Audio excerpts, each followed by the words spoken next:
ஆண்டவருடைய பரிசுத்த நாமத்திற்கு மகிமை உண்டாவதாக. ஆச்சரியமான கிருபை தேவ பிரசன்னத்தில் நமக்கு உண்டு.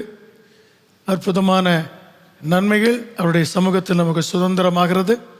அவருடைய வசனத்தை கரத்தில் ஏந்தி இருக்கிற நாம் வாழ்க்கையில் அனுபவமாக உதவி செய்யும் பரிசுத்த ஆவியானவர் நாம் இருக்கும் இடங்களில் இந்த மாலை வேளையிலும் நமக்கு உதவி செய்ய இருப்பதற்காக கர்த்தருக்கு ஸ்தோத்திரம். ஆண்டவருடைய திருவசனத்தின் வெளிச்சம் நமக்கு நன்மையாக ஆசீர்வாதமாக இருக்க கர்த்தர் உதவி செய்வாராக. கர்த்தருக்கு மகிமை உண்டாவதாக. கடந்த வாரத்திலே அப்போஸ்தலர் நடபடிகள் 7ஆம் அதிகாரம் முதல் 3 வசனங்களை நாம் தியானிக்க கர்த்தர் நமக்கு உதவி செய்தார். ஸ்தேவான் அவனை நியாய விசாரிப்பதற்காக இருந்த ஆலோசனை சங்கத்தில் பிரதான ஆசாரியனுக்கு பதில் சொல்கிறார். உன்னை பிடித்து வந்திருக்கிறார்களே, உன்னுடைய காரியம் என்ன என்று பிரதான ஆசாரியர் கேட்கும்போது ஸ்டீஃபன் பிரசன்ஸ் இஸ் டிஃபென்ஸ். தன்னுடைய நிலைமையை விவரிப்பதற்காக ஸ்தேவான் நிற்கிறான். அப்பொழுது இஸ்ரவேலின் முற்பிதாவாகிய ஆபிரகாமின் வாழ்க்கையில் எப்படி இந்த மெய் தேவனுடைய அறிவு ஆரம்பித்ததோ அதிலிருந்து துவங்கி பதில் சொல்ல ஆரம்பிக்கிறான்.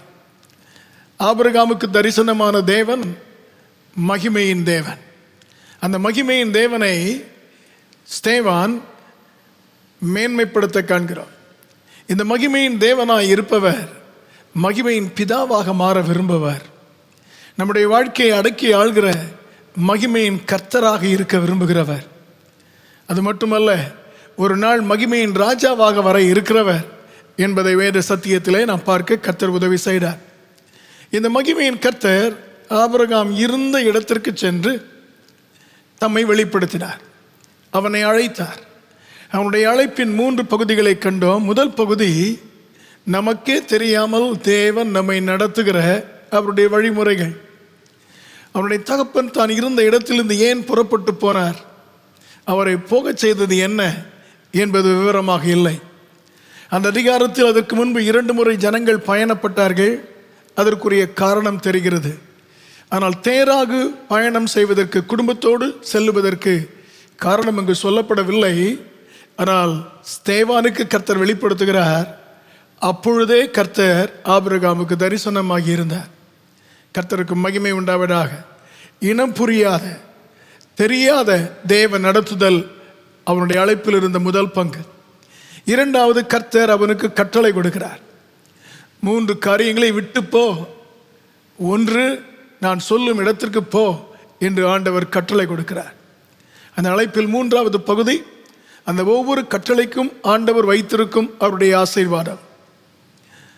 3 + 1 4 கட்டளைகளை கொடுத்தார். 3க்கும் சமமான ஆசீர்வாதங்களை கொடுத்தார். 4வது கட்டளை, நீ ஆசீர்வாதமாய் இருப்பாய் என்பது. அந்த 4ஆம் கட்டளைக்கு 3 ஆசீர்வாதங்களை ஆண்டவர் உள்ளடக்கி அவனுக்கு சொல்கிறார். கர்த்தருக்கு ஸ்தோத்திரம் உண்டாவதாக. நாம் அவைகளை பார்க்க கர்த்தர் உதவி செய்தார். கர்த்தருக்கே மகிமை உண்டாவதாக. உன்னை ஆசீர்வதிக்கிறவர்களை நான் ஆசீர்வதிப்பேன், உன்னை சபிக்கிறவர்கள் சபிக்கப்படுவார்கள், உனக்குள் பூமியின் வம்சங்கள் எல்லாம் ஆசீர்வதிக்கப்பட்டிருக்கும் என்று ஆண்டவர் ஆபிரகாமை ஆசீர்வதித்தார். You will be a blessing. He that blesses you will be blessed. He that curses you, அல்லது நீ யாரை சபிக்கிறாயோ அவர்கள் சபிக்கப்பட்டிருப்பார்கள். In you all the nations, in your descendant all the nations will be blessed என்று கர்த்தர் அவனுக்கு சொன்னார். கர்த்தருக்கு ஸ்தோத்திரம். அதை குறித்து நாம் பார்த்தோம். இன்று அதை தொடர்ந்து ஸ்தேவான் பேசுவதை நாம் கவனிக்க கர்த்தர் உதவி செய்வாராக. அப்போஸ்தலர் 7ஆம் அதிகாரம் 4, 5 ஆகிய வசனங்களை நாம் வாசிக்க கேட்போம். Verses 4 and 5 in chapter 7 of Acts of the Apostles. அப்பொழுது அவன் கல்தேயர் தேசத்தை விட்டு புறப்பட்டு காரானூரிலே வாசம் பண்ணினான். அவனுடைய தகப்பன் மரித்த பின்பு அவ்விடத்தை விட்டு, நீங்கள் இப்பொழுது குடியிருக்கிற இந்த தேசத்திற்கு அவனை அழைத்து கொண்டு வந்து குடியிருக்கும்படி செய்தார்.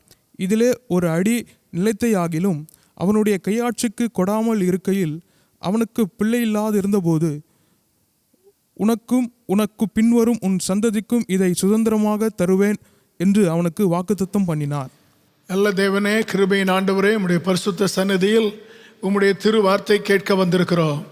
எங்களையும் எங்கள் நிலைமைகளையும் அறிந்திருப்பவர் உம்முடைய வசனத்தின் வெளிச்சத்தினால் எங்களை பிரகாசமாக்குவீராக.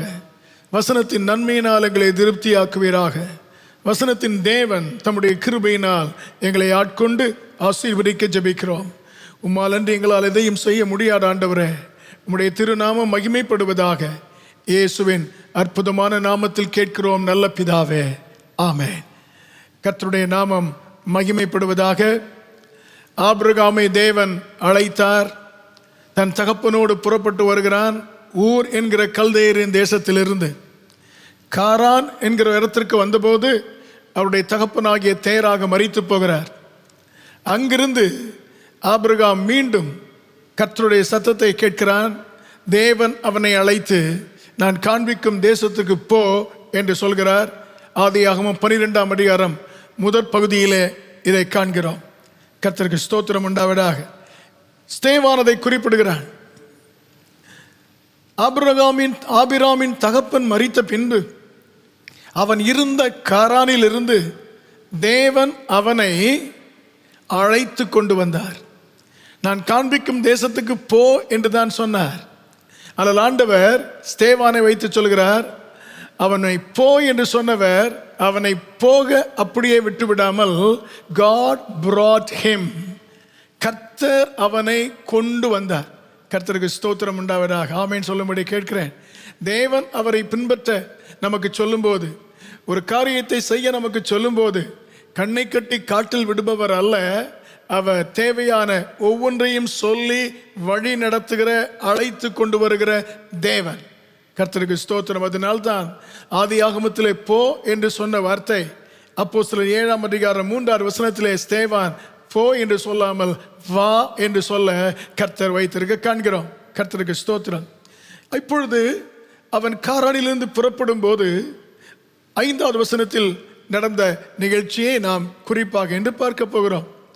ஆண்டவர் அவனுக்கு ஒரு வாக்குத்தத்தம் பண்ணுகிறார். God makes a promise to Abram. ஆபிராமுக்கு ஆண்டவர் ஒரு வாக்குத்தத்தம் பண்ணுகிறார். அந்த வாக்குத்தத்தத்தை குறித்து நாம் பார்க்கிறோம். 12ஆம் அதிகாரத்தில் ஆண்டவர் அவனுக்கு 3, 4, 4ஆவதை 3ஆக்கி அத்தனை அற்புத ஆசீர்வாதங்களை வாக்கு பண்ணினார். I will make you a great nation. உன்னை பெரிய ஜாதியாக்குவேன். உன் பெயரை பெருமைப்படுத்துவேன். உன்னை ஆசீர்வதிப்பேன். நீ ஆசீர்வாதமாய் இருப்பாய். You will be a great nation. I will bless you. Hallelujah. Amen. Hallelujah. I will make your name great and you will be a blessing. அதோடு சேர்ந்து கடைசி ஆசீர்வாதத்தின் 3 பிரிவுகளை கர்த்தர் அவனுக்கு சொன்னார். இத்தனையும் அவனுக்கு வாக்கு பண்ணியிருந்தார். All of these were God's promises. From that cluster of promises, God picks up one, or Stephen picks up one. அந்த வாக்குத்தத்த தொகுப்பில் இருந்து ஒரு வாக்குத்தத்தத்தை ஸ்தேவான் எடுக்கிறான். கர்த்தருக்கு ஸ்தோத்திரம் உண்டாவதாக. அந்த வாக்குத்தத்தத்தை இந்த வசனத்திலே குறிப்பிடுகிறார். அதைத்தான் இன்று மாலையிலே நாம் தியானிக்க இருக்கிறோம். இந்த வாக்குத்தத்தம் எதை குறித்தது? This promise was connected to the land. இடத்தை குறித்தது. இந்த இடத்தை உனக்கு தருவேன் என்று இடத்தை குறித்து ஆண்டவர் சொல்லி இருக்கும் ஒரு வாக்குத்தத்தம். கர்த்தருக்கு ஸ்தோத்திரம் உண்டாவதாக. ஆபிரகாமின் வாழ்க்கையிலே when we go back to Genesis to find how God revealed to Abram the different layers of this promise, இந்த வாக்குத்தத்தத்தின் வித்தியாசமான அளவுகளை ஆண்டவர் அவனுக்கு எப்படி வெளிப்படுத்துகிறார் என்று பார்த்தால், இந்த நிலத்தை குறித்த வாக்குத்தத்தத்தை ஆண்டவர் அவனுக்கு 3 தரிசனங்கள் மூலமாக வெளிப்படுத்துகிறார். God reveals it through 3 visions. கர்த்தருக்கு ஸ்தோத்திரம். The cluster of promises was also made known to Abram in a vision. மகிமையின் கர்த்தர் அவனுக்கு தரிசனமாகி, ஹல்லேலூயா, ஆமென், வாக்குத்தத்த கொத்தை அவனுக்கு சொன்னார். அந்த வார்த்தையை கேட்டு அவன் புறப்பட்டு போகும்போது God reappears thrice to make clear his promise about the land Abram would have. ஆபிரகாமுக்கு கிடைக்க போகிற நிலத்தை குறித்து ஆண்டவர் 3 தரிசனங்களிலே அவனுக்கு சொல்கிறார். கர்த்தருக்கு ஸ்தோத்திரம் உண்டாவதாக. 3 தரிசனங்களில் இதை சொல்லும்போது ஏதோ கொடுப்பதற்காக அல்ல, அந்த 3மே ஆபிரகாமுக்கு ஆண்டவர் வெகுமதியாக, as a reward, பிரதிபலனாக கொடுக்கிறார். God makes that promise desires to grant that promise as a reward. கர்த்தருக்கு ஸ்தோத்திரம் உண்டாவதாக. அவனுடைய 3 செயல்களுக்கு 3 பிரதிபலனாக நிலத்தை குறித்த வாக்குத்தத்தத்தை ஆண்டவர் 3 தரிசனங்கள் மூலமாக சொல்கிறார். கர்த்தருக்கு மகிமை உண்டாவதாக. The first one, chapter 12 of Genesis, verse 7. ஆதியாகமம் 12ஆம் அதிகாரம் 7வது வசனத்திலே இதற்கு இந்த நிலத்தை குறித்த முதலாவது வாக்குத்தத்தத்தை காண்கிறோம். வாசிக்க கேட்போமா? கர்த்தர் ஆபிராமுக்கு தரிசனமாகி உன் சந்ததிக்கு இந்த தேசத்தை கொடுப்பேன் என்றார். போதும், நன்றி. கர்த்தருக்கு ஸ்தோத்திரம். This is actually the second vision, or could be the third. கர்த்தருக்கு ஸ்தோத்திரம் உண்டாவதாக. கர்த்தர் ஆபிராமுக்கு தரிசனமாகி இந்த தேசத்தை உன் சந்ததிக்கு நான் கொடுப்பேன். அல்லேலூயா. எப்பொழுது சொல்கிறார்? In verse 6. 6வது வசனத்தை நாம் பார்த்தால், இந்த previous verse, ஆபிராம் அந்த தேசத்தில் சுற்றி திரிந்து சீகேம் என்னும் இடத்துக்கு சமீபமாக மோரே என்னும் சபபூமி மட்டும் வந்தான். Abram passed through the land to the place of Shechem. கர்த்தருக்கு ஸ்தோத்திரம் உண்டாவதா. He had come to the land of Canaan. அங்கே கானானியர் இருந்தார்கள். கானானியர் இருக்கும் அந்த இடத்திற்கு அவன் வருகிறான். எங்கிருந்து? From Haran. காரானூரில் இருந்து இப்பொழுது ஆண்டவர் குறித்த கானான் தேசத்திற்கு, அங்கு மோரே என்கிற சமபூமிக்கு வந்த பின்பு, after he had arrived at Canaan from Haran. கர்த்தருக்கு ஸ்தோத்திரம் உண்டாவதாக. God appears to him and makes a promise. கர்த்தர் அவனுக்கு தரிசனமாகி அவனுக்கு சொல்கிறார், வேறு எதையும் சொல்லல, இதற்கு முன்பு சொன்ன வாக்குத்தத்தங்களை சொல்லவில்லை, உன் சந்ததிக்கு இந்த தேசத்தை கொடுப்பேன். Very simple, straightforward promise. கர்த்தருக்கு ஸ்தோத்திரம். இதை எதற்காக ஆண்டவர் கொடுக்கிறார் தெரியுமா? நீங்கள் மேலே உள்ளதை ஆண்டவர் முதலாவது கொடுத்த வாக்குத்தத்த கொத்தை பார்த்தால் அங்கே ஆண்டவர் இடத்தை குறித்து சொல்லவே இல்லை. உன்னை பெரிய ஜாதியாக்குவேன், உன் பெயரை பெருமைப்படுத்துவேன், உன்னை ஆசீர்வதிப்பேன், நீ ஆசீர்வாதமாய் இருப்பாய் என்று தான் சொன்னாரே ஒழிய, நீ உன் தேசத்தை விடு, உனக்கு ஒரு தேசத்தை தருவேன் என்று கர்த்தர் சொல்லவில்லை. There was no open mention of a nation, a land. வெளிப்படையாக சொல்லவில்லை. நான் காண்பிக்கும் தேசத்துக்கு போ என்றுதான் ஆண்டவர் சொன்னார். கர்த்தருக்கு ஸ்தோத்திரம். அந்த வார்த்தையை நம்பி கர்த்தரை முழுமையாக சார்ந்து ஆபிரகாம் அந்த இடத்திற்கு போய் கிட்டத்தட்ட அந்த இடத்திற்கு அவன் வந்து சேர்கிறான். Which means Abram obeyed God without questioning. எந்த கேள்வியும் கேட்காமல், ஆண்டவரே விலாசம் தாரும், எங்கே இருக்கிறது ஒன்றும் கேட்காமல் போய் என்று சொன்னபோது முழுவதும் அவரை நம்பி அவன் போய் மோரே என்கிற கானான் தேசத்து பகுதியிலே வந்த உடனே God appears to him and makes a promise. கர்த்தருக்கு ஸ்தோத்திரம் உண்டாவதாக. இந்த வாக்குத்தத்தம் என்ன? ஹல்லேலூயா. இந்த தரிசனம் எதற்கு? This vision is to reward Abraham's obedience. Abraham கர்த்தர் சொன்ன முதல் காரியத்திற்கு விட்டு புறப்பட்டு போ என்று சொன்னபோது அப்படியே செய்தபடியால் கர்த்தர் அவனுக்கு பிரதிபலன் கொடுக்க விரும்புகிறார்.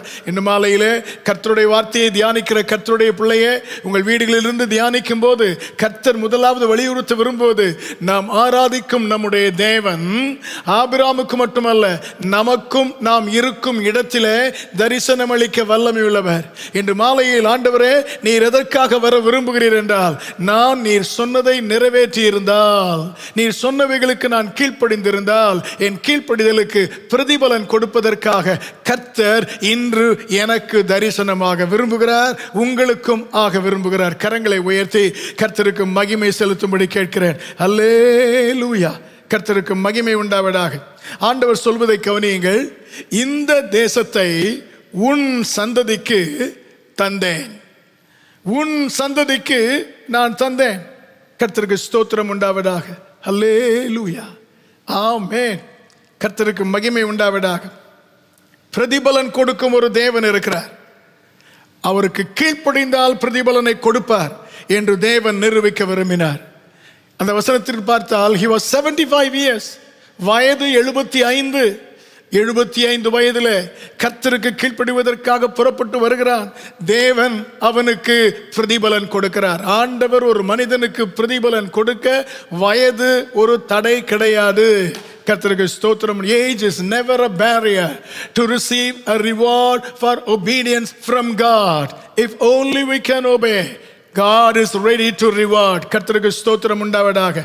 ஆமென் சொல்ல கேட்கிறேன். வந்த உடனே கர்த்தர் சொல்கிறார், I give you this land. I will give this land to your descendants. உனக்கு என்று சொல்லவில்லை, உன் சந்ததிக்கு என்று சொல்கிறார். கர்த்தருக்கு ஸ்தோத்திரம் உண்டாவதாக. ஆமென். எப்பொழுது சொல்கிறார்? ஒரு பிள்ளை என்று சொல்வதற்கு ஒரு பிள்ளை இல்லாத இருக்கும்போது, when Abraham did not have a child, குழந்தை இல்லாத நேரத்தில் உனக்கு தருவேன் என்று சொல்லியிருந்தால் நம்பலாம். ஆனால் உன் சந்ததிக்கு தருவேன் என்று சொல்கிறார். அல்லேலூயா, ஆமென். சந்ததி இன்னும் வரவில்லை. அப்பொழுது மனதிலே நியாயமாக எழும்பக்கூடிய ஒரு கேள்வி, ஆண்டவரே, நான் in the present I am, நான் இப்பொழுது இருக்கிறேன், சந்ததி இப்பொழுது இல்லை, அது எதிர்காலத்திலே வர இருப்பது, அது எப்படி இருக்கும், எவ்வளவு பெரிதா இருக்கும், நீர் பெரிதா இருக்கும் என்று வாக்கு பண்ணி இருக்கிறீர், எப்படி இருக்கும், எப்பொழுது வரும் என்று எதிர்காலத்தை குறித்த கேள்வி நம்முடைய மனதிலே எழும்ப வாய்ப்பு உண்டு. There is room for question about the future. Hallelujah. Because God was promising about the future to your descendants. எதிர்காலத்தை குறித்து கர்த்தர் அவனுக்கு வாக்கு பண்ணுகிறார் பிரதிபலனாக. ஆகவே என் எதிர்காலத்தை குறித்து கேள்வி கேட்க, கேள்வி எழுப்ப நியாயமான சூழ்நிலை அது. அந்த நேரத்தில் என் தேவன் கொடுக்கிற அந்த தரிசனம் இருக்கிறதே, அந்த வாக்குத்தத்தம் இருக்கிறதே, அது எதற்கு தெரியுமா? ஆபிரகாமே, உன் எதிர்கால கேள்விக்கு என் தேவன், அல்லது எதிர்காலத்தை குறித்த கேள்விக்கு என் தேவன் பதில் வைத்திருக்கிறார். கர்த்தருக்கு ஸ்தோத்திரம். ஆமென் சொல்ல முடிந்தால் ஆமென் சொல்ல கேட்கிறேன். என்ன பதில்? அல்லேலூயா. உன் சந்ததியை பெரிய சந்ததி ஆக்குவேன். அப்படி அவர்கள் பெரியவர்களாகும் போது அவர்கள் தங்கி இருப்பதற்கு அவர்களுக்கு சொந்த இடம் வேண்டும். அவர்கள் இன்று இல்லை, நாளை பெரிய ஜாதியாக மாறுவார்கள். மாறும்போது அவர்களுக்கு இடம் அவசியம். I know their future need. அறிந்து உனக்கு இன்றைக்கு சொல்கிறேன், அந்த தேவைக்கு இன்றைக்கு நான் வாக்கு பண்ணுகிறேன். ஹல்லேலூயா. God makes a promise to solve the future problem today. நாளைய பிரச்சனையை தீர்க்க, எனது நாளைய கேள்விகளுக்கு பதில் சொல்ல, என் எதிர்கால பிரச்சனைகளை குறித்த என் கேள்விகளுக்கு பதில் சொல்ல, இன்று எனக்கு பதில் சொல்ல என்னை சந்திக்க விரும்புகிற, எனக்கு தரிசனமாகிற ஒரு கர்த்தர் இருக்கிறார்.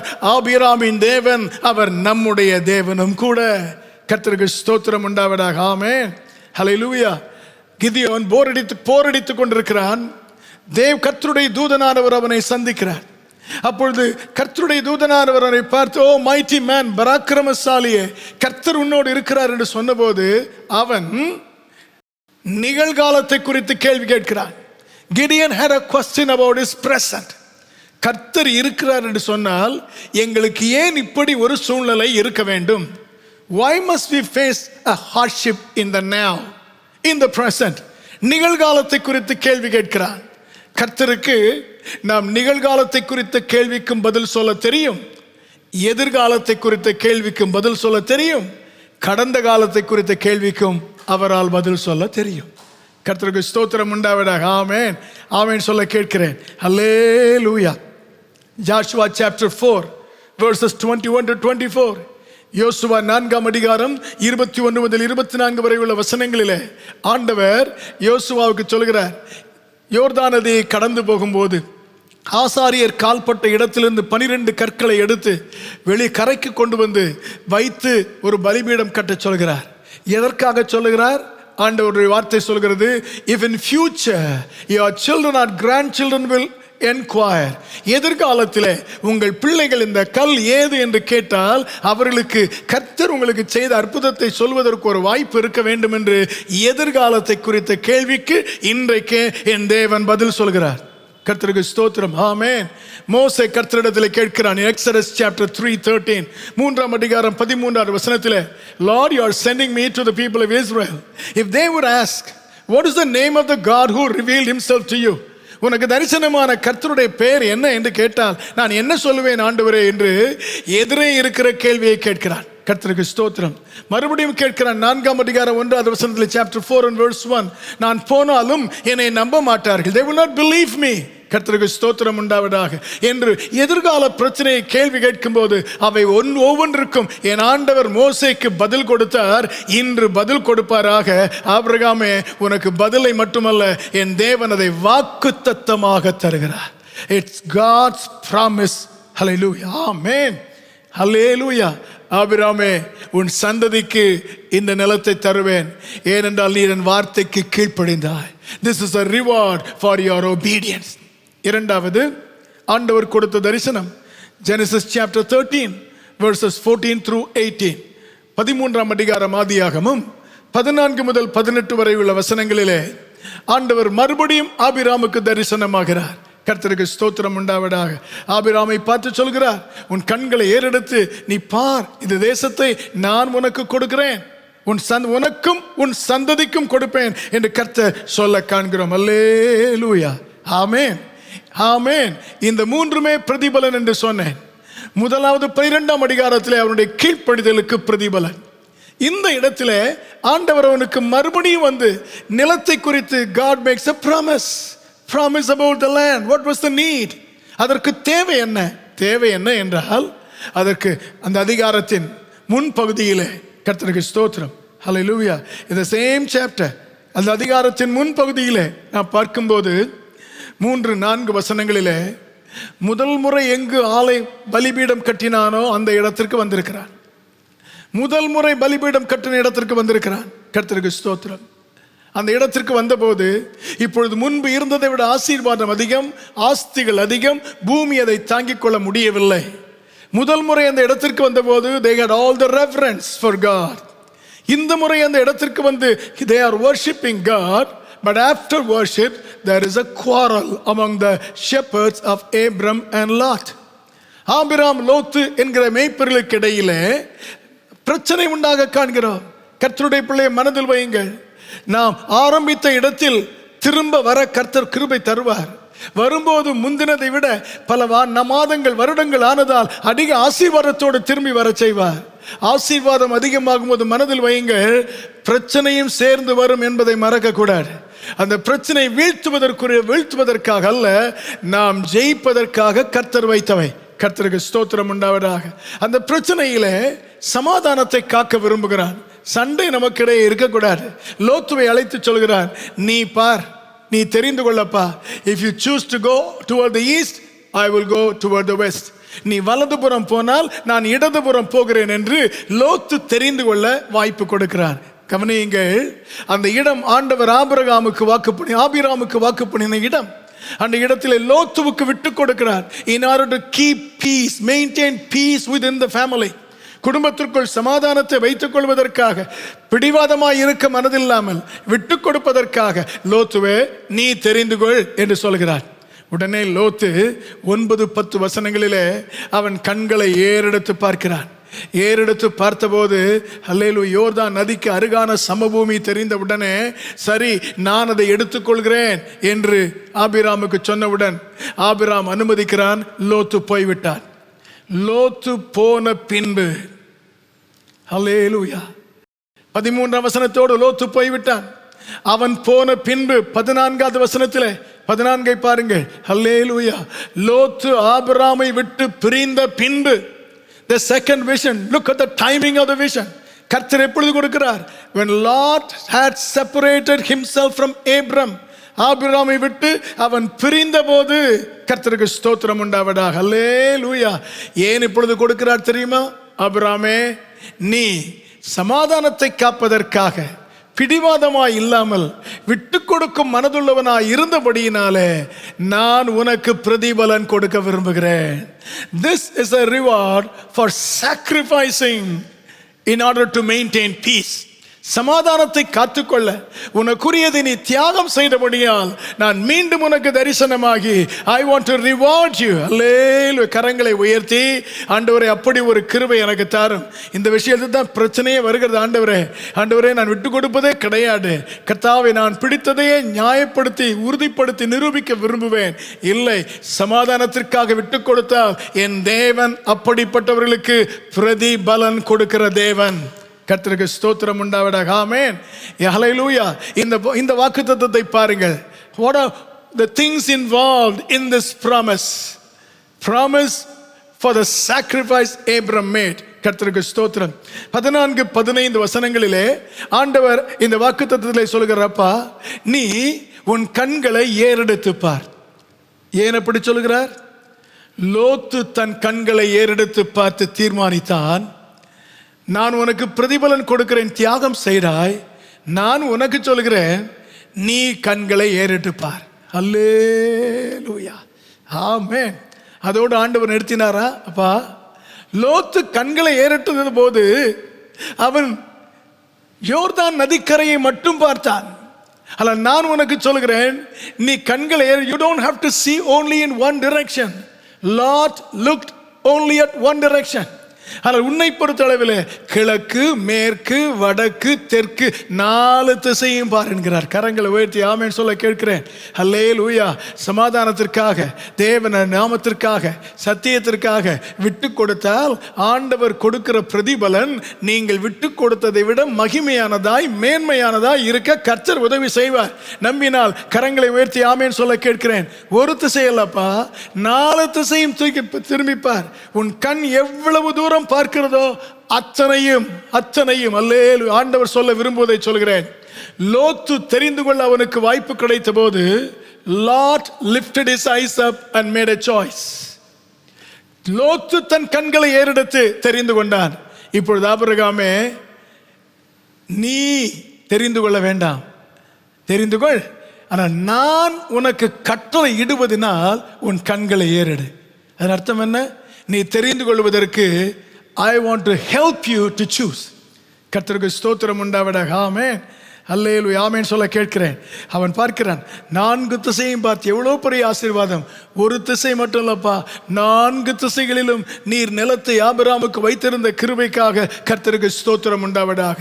புதிய ஏற்பாட்டிற்கு வரும்போது யோவான் 4:35 வசனத்திலே, John 4:35, ஆண்டவராகிய கர்த்தர் தம்முடைய சீஷரை பார்த்து சொல்கிறார், கண்களை ஏறெடுத்து பாருங்கள், உங்களுக்கு நிலம் கிடைக்க அல்ல, வயல் அறுப்புக்கு விளைந்திருக்கிறது. The field is ripe unto harvest. கர்த்தருக்கு ஸ்தோத்திரம் உண்டாவதாக. ஆமென். தேவனுடைய ராஜ்யத்தில் ஆத்துமாக்களை கொண்டு வர, தேவனுடைய நாமம் மகிமைப்படுவதற்கு, தேவனுடைய சபைகள் ஆரம்பிக்கப்பட வாய்ப்பு நிறைந்திருக்கிறது என்பதை பார்க்க கர்த்தர் உதவி செய்வாராக. எனக்கு தேவை உண்டு, எனக்கு அவசியங்கள் உண்டு, அதை சந்திக்க கர்த்தர் என் கண்களை ஏறெடுத்து பார்க்க சொல்லும் அதே நேரத்தில், ஆண்டவரே, என் தேவைக்காக மட்டும் ஆண்டவரை நான் ஏறெடுத்து பார்க்காமல் தேவனுடைய ராஜ்யத்திலே ஆத்துமாக்கள் வருவதற்காக என் கண்களை 4 திசையிலும் ஏறிட்டு பார்க்க கர்த்தர் உதவி செய்வீராக. கரங்களை உயர்த்தி ஆமென் சொல்ல கேட்கிறேன். 4 திசைகளிலும் ஆண்டவரே, இந்த தேசத்தின் 4 திசையிலும் ஏறிட்டு பார்க்க கர்த்தர் உதவி செய்வீராக. ஏனென்றால் பார்த்தால் உனக்கு தருவேன் என்று சொன்னவர் இந்த வேதபாடத்தில் இருக்கும்போது எங்கள் ஆவிக்குரிய கண்களால் ஆண்டவரே, சென்னை பட்டணத்து கிழக்கு, மேற்கு, வடக்கு, தெற்கு, ஆண்டவரே, தமிழகத்தின் 4 திசை, இந்தியாவின் 4 திசையும் நாங்கள் பார்க்கிறோம். கண்ணெட்டும் அளவிற்கு நீர் ஆத்துமாக்களை தருவீராக என்கிற ஒரு ஜெபத்தோடு இந்த வேதபாடத்தை தொடர கேட்கிறேன். அந்த வாக்குத்தத்தத்திலே there was another feature. இரண்டாவது ஒரு அம்சம், verse 17, 17வது வசனம். அந்த அம்சம் என்ன? நீ எழுந்து தேசத்தின் நீளமும் அகலமும் எம்மட்டோ அம்மட்டும் நடந்து திரி, உனக்கு அதை தருவேன். அல்லேலூயா. கண்களால் பார்ப்பது மட்டுமல்ல, ஆபிரகாமே, you start walking wherever the sole of your feet will tread upon. உன் கால் பாதம் எங்கு எல்லாம் படுகிறதோ அது எல்லாவற்றையும் நீ நடன்னு சொல்லல, நீ நடந்து திரி, உன் இஷ்டம் போல நட. ஹல்லேலூயா. walk as long as you can, as much as you can. கர்த்தருக்கு ஸ்தோத்திரம் உண்டாவதாக. உன் கால் மிதிக்கும் இடத்தை உனக்கு தருவேன் என்று சொன்னார். ஹல்லேலூயா. இதற்கு முன்பு ஆரானிலிருந்து இந்த கர்த்தருக்கு ஸ்தோத்திரம் உண்டு கானான் வரைக்கும் நடந்தான். அந்த நடை, it was a walk of obedience. அது கீழ்ப்படிதலின் நடை. இப்பொழுது ஆண்டவர் சொல்கிறார், கண்ணால் பார்த்தாயே, இந்த இடம் முழுவதும் நீ நடந்து திரி, உனக்கு அதை தருவேன் என்று சொன்னாரே. இப்பொழுது ஆபிரகாம் நடக்க போனால் இது கீழ்ப்படிதலின் நடை அல்ல. This is not walk of obedience, this is walk of appropriation. அதை உரிமை கொள்ளும் நடை, சுதந்தரிக்கும் நடை, a walk of inheriting. கரங்களை உயர்த்தி ஆண்டவரே அப்படி ஒரு நடை எனக்கு தருவீராக. கீழ்ப்படிதலோடு நடக்கும் நடை இருந்தால் சுதந்தரிப்பதற்காக நடக்கவும் கர்த்தர் செய்வார். Remember, the walk of obedience precedes the walk of inheriting. கர்த்தருக்கு ஸ்தோத்திரம் உண்டாவதாக. ஆமென். சுதந்தரிக்கும் நடைக்கு முன்பு கீழ்ப்படியும் நடை இருக்கிறது. ஆபிரகாமுக்கு கர்த்தரை சொல்கிறார். இந்த வசனம் எவ்வளவு முக்கியமானது தெரியுமா? எவ்வளவு முக்கியமானது என்று சொல்கிறேன். Joshua chapter 1:3. இளம் வயதுள்ள யோசுவா ஒரு பெரிய பொறுப்பை எடுத்து நடத்த வேண்டும். கர்த்தர் அவனுக்கு வாக்கு சொல்கிறார், நான் மோசேக்கு சொன்னது போல உனக்கும் சொல்கிறேன், உன் காலடி மிதிக்கும் எவ்விடத்தையும் நான் உங்களுக்கு கொடுத்தேன். ஹல்லேலூயா. A similar promise God makes to Moses as well as to Joshua. இருவருக்கும் இதே வாக்குத்தத்தத்தை கொடுக்கிறார். ஹல்லேலூயா. ஆபிரகாமுக்கு சொன்னதை போல மோசே யோசுவாவுக்கு மட்டுமல்ல, இன்னும் இந்த வேதபாடத்திற்காக வந்து கர்த்தரை பார்த்து கொண்டிருக்கிற உங்களுக்கும் என் தேவன் அதே வாக்குத்தத்தத்தை சொல்வாராக. ஹல்லேலூயா. ஆமென். உன் விசுவாச கால் மிதிக்கும் இடமெல்லாம் கர்த்தர் சுதந்திரமாக கர்த்தர் தருவாராக. ஹல்லேலூயா. ஹல்லேலூயா. கரங்களை உயர்த்தி ஆமென் சொல்ல கேட்கிறேன். இடத்தின் மீது ஆசை வைத்தல்லப்பா, தேவ ராஜ்யத்தின் மேல் ஆசை வைத்து நாங்கள் நடக்க கர்த்தர் உதவி செய்வீராக. ஆமென். கர்த்தருக்கு மகிமை உண்டாவதாக. கர்த்தருக்கே ஸ்தோத்திரம். அப்படி என்றால் நான் பார்ப்பதையெல்லாம் கொடுப்பேன், நீ நடந்து அதை சுதந்தரித்துக்கொள். நீ உன்னால் நடக்க முடியவில்லை என்றால் அது உன்னை பொறுத்தது. நான் கொடுக்க ஆயத்தம், ஆனால் நீ அதை எடுத்துக்கொள்வதற்கு நடப்பாயாக. Walk of அப்ராப்ரியேட்டிங். கர்த்தருக்கு ஸ்தோத்திரம் உண்டாவதாக. 15 வசனத்திலே 17-15 ஆண்டவர் மீண்டும் ஒன்றை சொல்கிறார், இதை நான் உனக்கு தருவேன், உன் சந்ததிக்கு கொடுப்பேன். முதல் முறை சொன்னபோது God said it is only I will give this to your descendants. Now God adds another word or a phrase, I will give this to you and your descendants. 17 வசனத்திலே I will give this to you, நான் இதை உனக்கு தருவேன் என்கிறார். ஹல்லேலூயா. இரண்டாவது முறை தரிசனம் அளித்து ஆண்டவர் அவனுக்கு இரண்டாவது பிரதிபலனை கொடுக்கிறாரே, உனக்கு தருவேன் என்று ஏன் சொல்ல வேண்டும்? கர்த்தருக்கு ஸ்தோத்திரம். சொல்வதற்கு காரணம், அப்பா உன் சந்ததிக்கு என்று சொன்னால் நீ மரித்த பின்புதான் கிடைக்கும். ஆனால் நான் உனக்கு சொல்கிறேன், நீ மரித்த பின்பு அல்ல, உன் வாழ்நாள் காலத்திலேயே உனக்கு நான் கொடுக்க விரும்புகிறேன். You will have it during your lifetime. அல்லேலூயா. அப்பொழுதும் இருக்கும், உன் பின் சந்ததிக்கும் இருக்கும். ஆண்டவர் லூக்கா எழுதின சுவிசேஷம் in Luke chapter 2 verse 26 வயதான சிமியோனை குறித்து பார்க்கிறோம். கர்த்தர் அவனுக்கு ஒரு வாக்கு பண்ணியிருந்தார், உன் வாழ்க்கையிலே மேசியாவை நீ பார்ப்பாய். எத்தனையோ பேர், there were many wanted to see the Messiah. ஆனால் கர்த்தர் அவனுக்கு சொல்லியிருந்தார், you will see the Messiah in your lifetime. நீ மரணமடையும் முன்பு அவரை காண்பாய் என்று சொல்லியிருந்தார். கரங்களை உயர்த்தி ஆமென் சொல்லுகிறேன். சொல்லும்படி கேட்கிறேன். கர்த்தர் ஆபிரகாமுக்கு கொடுத்த இரண்டாவது வாக்குத்தத்தம், அவன் உயிரோடு இருக்கும் போதே சுதந்தரிப்பதற்கு கர்த்தர் அவனுக்கு வாக்கு பண்ணுகிறார். அல்லேலூயா. சொல்லும்படி கேட்கிறேன். அல்லேலூயா. உம்முடைய வருகைக்கு முன்பு நாங்களும் சுதந்தரிக்க நீர் வைத்திருக்கிற நன்மைகள் இருக்கின்றனப்பா, அதை பெற்றுக்கொள்ள கர்த்தர் எங்களுக்கு உதவி செய்வீராக. 15 வசனம் 13-15 வாசியங்கள். ஆதியாகமம் 13-15. நீர் பார்க்கிற இந்த பூமி முழுவதையும், நீ பார்க்கிற இந்த பூமி முழுவதையும் நான் உனக்கும் உன் சந்ததிக்கும் என்றென்றைக்கும். இன்னொரு வார்த்தையை சேர்க்கிறார். In this promise there is another phrase or word, I give this to you and your descendants forever. Forever. என்றென்றைக்கும் கொடுக்கிறேன். அல்லேலூயா. ஆமென். அப்படின்னு அர்த்தம் என்ன? அப்பா உனக்கு நான் வாக்கு பண்ணி உன் வாழ்நாளிலே கொடுப்பேனே, அதை யாரும் உன்னை விட்டு எடுக்க முடியாது. எடுப்பதை போல் இருந்தாலும் அது திரும்ப உன் கைக்கே வந்துவிடும். ஏனென்றால் நான் அதை நிரந்தரமாக கொடுக்கிறேன். ஆண்டவர் ஏன் இதை சொல்ல வேண்டும்? கண்களை ஏறெடுத்து யோர்தானின் கரையருகே இருக்கிற சோதோமை தெரிந்து கொண்டான் லோத்து. அவன் தெரிந்து கொண்ட இடம் அவனுக்கு நிலைத்து நிற்கவில்லை, விட்டுவிட வேண்டியதாக இருந்தது. ஆனால் ஆபிரகாமுக்கு கர்த்தர் கொடுத்த இடம் அவனோடு நிலைத்து நிற்கிறது. அல்லேலூயா. What his eyes made him to choose did not stay with him. கண்களுக்கு பிரியமானதை தெரிந்து கொண்டான் லோத்து, நிற்கவில்லை. கர்த்தர் பிரியமானதை கொடுத்தார், என்றும் நின்றது. அல்லேலூயா. ஆண்டவரே, என்ன சொல்கிறீர்? கர்த்தாவே, ஆண்டவரே, எங்கள் கண்களுக்கு பிரியமானதை அல்ல, நீர் உமக்கு பிரியமானதை எங்களுக்கு தருவீர் என்றால் அது என்றென்றைக்கும் எங்களோடு இருக்கும். அல்லேலூயா. இந்த 4 குறிப்புகளை வைத்து ஆண்டவர் ஆபிரகாமுக்கு 2வது வாக்கு பண்ணுகிறார். ஒரு போனஸையும் சேர்த்தே சொல்கிறார். ஒரு உதிரையையும் சேர்த்து சொல்கிறார். என்ன? 16வது வசனத்தில், உன்னுடைய சந்ததி பூமியின் தூளை போல இருக்கும்.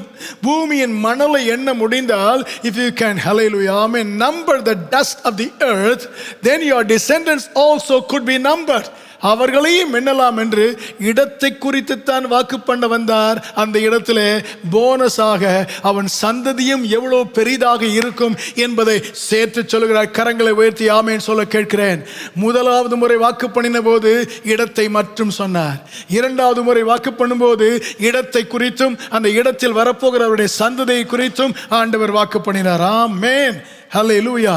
The third vision, hallelujah, regarding the land, நிலத்தை குறித்த 3வது தரிசனம், Genesis chapter 15 verses 18 through 21, 18 முதல் 21 வரை உள்ள வசனங்களிலே நாம் பார்க்கிறோம். அந்நாளிலே கர்த்தர் ஆபிரகாமோடே உடன்படிக்கை பண்ணி எகிப்தின் நதி துவக்கி ஐப்பிராத்து நதி என்னும் பெரிய நதி மட்டும் உள்ளதும் கேனியரும் கெனசியரும் கத்மோனியரும் ஏத்தியரும் பெரிசியரும் ரெபிமியரும் எமோரியரும் கானானியரும் கிர்காசியரும் எபூசியரும் என்பவர்கள் இருக்கிறதுமான இந்த தேசத்தை உன் சந்ததிக்கு கொடுத்தேன் என்றார்.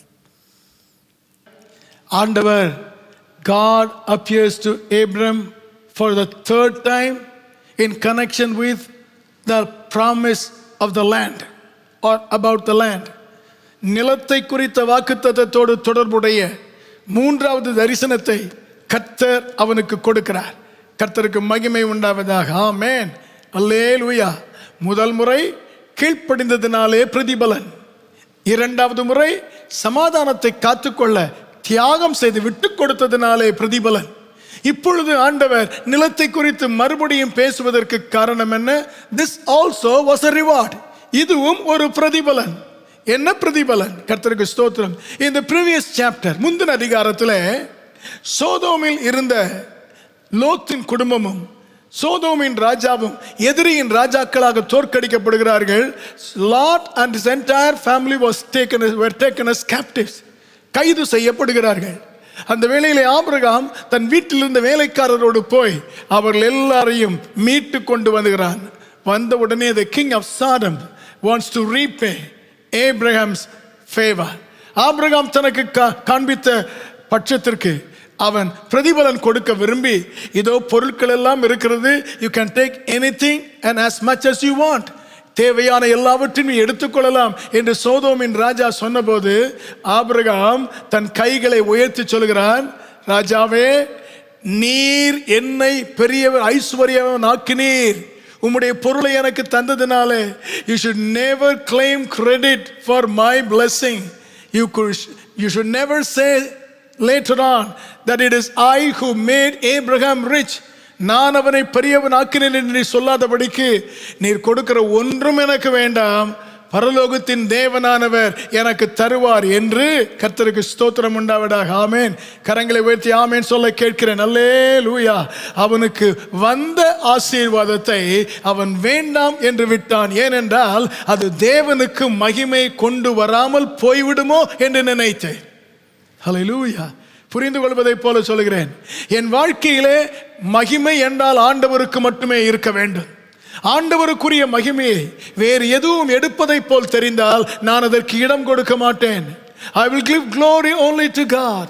I will never allow anyone or anything to grab a bit of that glory that belongs to God. என்று உறுதியா இருந்தபோது ஆண்டவர் அல்லேலூயா, வேறு யாரா இருந்தாலும் எடுத்துக்கொண்டு போய் சரி காணிக்கை கொடுத்து விடுகிறேன், 10% இல்லை 50% கொடுத்து விடுகிறேன் என்று சொல்லி போயிருப்பார்கள். அதற்கு முன்புதான் ஆபிரகாம் தசமமாகவும் கொடுத்தான். கர்த்தருக்கு ஸ்தோத்திரம் உண்டாவதாக.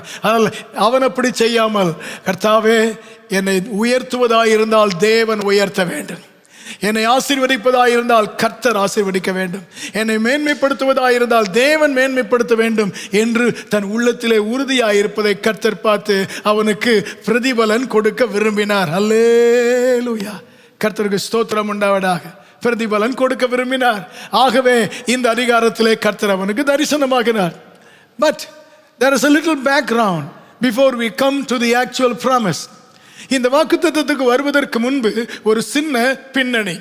15ஆம் அதிகாரம் முதல் வசனத்திலே ஆண்டவர் அவனுக்கு சொல்கிறார், ஆபிரகாமே, நான் உனக்கு பெரிய பலனாக இருக்கிறேன். 15:1, Abraham, I am your exceedingly great reward. நீ மனிதனுக்கு மகிமை கொண்டு வரும் காரியத்தை விட்டு கொடுத்தாய், எனக்கு முழு மகிமையும் வராத காரியத்தை விட்டு கொடுத்தாய். ஆகவே I will give you a far greater reward. அதை விட பெரிய பிரதிபலனை உனக்கு தருவேன் என்று சொன்னார். உடனே ஆபிரகாம் கேட்கிறான், ஆண்டவரே, என்ன தருவீர்? What will you give me, O God? Abraham's question. The next verse. அடியேனுக்கு என்ன தருவீர்?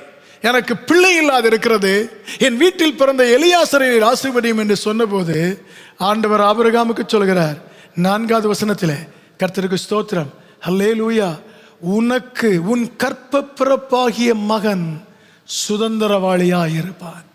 என்ன தருவீர் என்று கேட்கிறாயா? ஆபிரகாமே, I will give you a son who will be your heir apparent. அவன் உனக்கு சுதந்திரவாளியாய் இருப்பான். அல்லேலூயா. அவன் சந்ததி வானத்து நட்சத்திரங்களைப் போல பெருகும் என்று கர்த்தர் சொன்ன உடனே 6வது வசனத்திலே காண்கிறோம், ஆபிரகாம் கர்த்தரை விசுவாசித்தான், அது அவனுக்கு நீதியாக எண்ணப்பட்டது. அல்லேலூயா. உனக்கு பெரிய ரிவார்டை தருவேன் என்றார். ஆண்டவரே, என்ன தருவீர் என்று கேட்கிறான். கர்த்தர் சொன்னார், நான் உனக்கு ஒரு மகனை தருவேன், அவன் சுதந்திரவாளியாய் இருப்பான் என்று சொன்ன உடனே ஆபிரகாம் believes it. அதை அப்படியே விசுவாசிக்கிறான். கர்த்தர் அதை அவனுக்கு நீதியாக ஆக்குகிறார். கர்த்தருக்கு ஸ்தோத்திரம். ஆமென். அடுத்த வசனத்தில் 7வது வசனத்திலே in verse 7 we find again God said to him. பின்னும் தேவன் அவரை நோக்கி, கர்த்தர் சொல்கிறார், அப்பா, உன்னை கல்தேயர் பட்டணமாகிய ஊர் என்கிற பட்டணத்திலிருந்து ஏன் அழைத்து வந்தேன் தெரியுமா? இந்த தேசத்தை உனக்கு கொடுப்பதற்காக. God gives a reason for bringing him out of the land of the Chaldeans. Chaldeans are. ஏன் கொண்டு வந்தேன் என்கிறார்? இந்த தேசத்தை கால் வைத்திருக்கிறாயே, இந்த தேசத்தை கொடுப்பதற்காக என்று கர்த்தர் சொன்னார். ஆமென், ஆமென். முதலாவது ஒரு கேள்வி, என்ன தருவீர்? அந்த கேள்விக்கு பதில் தந்தார். அவன் நம்பும் பதிலாக இருந்தது, விசுவாசித்தான், ஆசீர்வதித்தார்.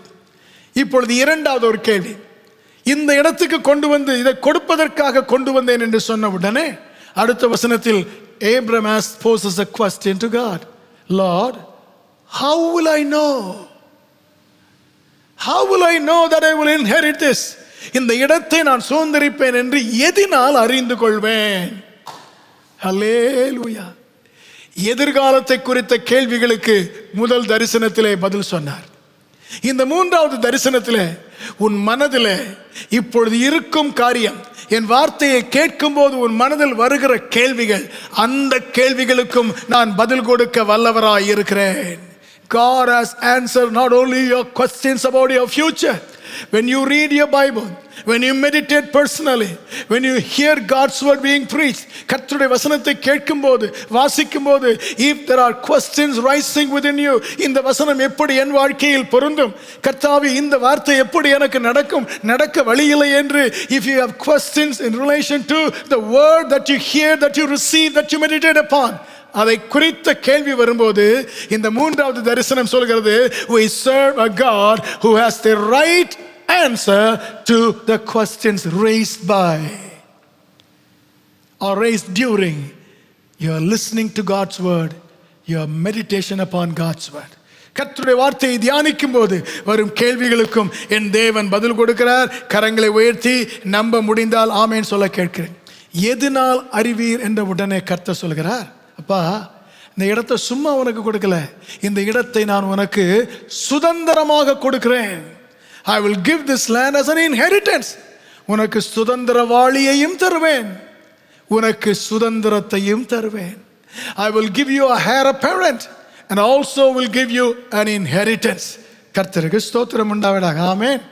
எப்படி தருவீர் என்று கேட்டவுடனே கர்த்தர் அவனுக்கு சொல்கிறார், அப்பா, நீ ஒரு கடா, ஒரு ஆட்டுக்குட்டி, ஒரு ஆடு, ஒரு பறவை, இதை எடுத்துக்கொண்டு வா, 2 பறவைகள் எடுத்துக்கொண்டு வா, எடுத்துக்கொண்டு ஒரு பலிபீடத்தை வைத்து அதில் பலியிடுவதற்காக ஆயத்தப்படு என்கிறார். அவனும் பலி செலுத்துகிறான். பலி மிருகத்தை வெட்டி 2ஆக பிரித்து வைக்கிறார். பறவைகளை மட்டும் பிரிக்கவில்லை. He did not cut the birds into 2. மற்றதை பிரித்து வைக்கிறார். கர்த்தருக்கு ஸ்தோத்திரம் உண்டாவதாக. அன்றைக்கு அக்காலத்திலே மக்கள் மத்தியிலே ஒரு பழக்கம் இருந்தது. When 2 parties make a covenant, இருவர் உடன்படிக்கை செய்யும் போது, கர்த்தருக்கு ஸ்தோத்திரம் உண்டாவதாக, செய்யும் பழக்கம். ஆபிரகாம் கேட்டானே, எனக்கு எப்படி ஐயா தெரியும் நான் இதை சுதந்திரிப்பேன் என்று கேட்டபோது கர்த்தர் சொல்லுவது, எப்படியா, அதற்கு நான் ஒரு உடன்படிக்கை செய்து காண்பிக்கிறேன். இதுவரைக்கும் உனக்கு வாக்குத்தத்தம் சொன்னேன், but now I will make a covenant to prove to you that this land will be your inheritance. உடன்படிக்கை. அக்காலத்தில் உடன்படிக்கை செய்ய ஒரு மிருகத்தை 2ஆக துண்டித்து, துண்டிக்கப்பட்ட மிருகத்தின் இடைவெளியில் உடன்படிக்கை செய்பவனும் உடன்படிக்கை பெற்றுக்கொள்கிற இருவரும் கடந்து போவார்கள். They will walk in between. Hallelujah. That 2 portions of the meat of the animal that was sacrificed. பலி செலுத்த வேண்டிய மிருகத்தின் 2 பகுதிக்கு இடையிலே நடந்து போவார்கள்.